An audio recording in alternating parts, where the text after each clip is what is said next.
പരിശുദ്ധമാക്കപ്പെട്ടതാകുന്ന പെരുന്നാളിന്റെ സുദിനത്തിൽ ആദമും സന്ധികളാകുന്ന മക്കളെ, നിങ്ങൾ ചെയ്യുന്ന ഏറ്റവും വലിയ പുണ്യകർമ്മം അല്ലാഹുവിന് ഇഷ്ടപ്പെട്ടത് അത് ബലിദാനമാണെന്ന് നബിയുനാ റസൂലുള്ളാഹി. പെരുന്നാളിന്റെ സുദിനത്തിൽ അല്ലാഹുക്ക് ഇഷ്ടപ്പെട്ട ഏറ്റവും വലിയ അമലേതാ?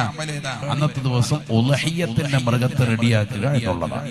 ഒരു ഉദ്ഹിയ്യത്ത് അറക്കാം. അല്ലാഹു തൗഫീഖ് നൽകട്ടെ. എന്താ കാരണം? അതാ ഹദീസ്, വഇന്നഹു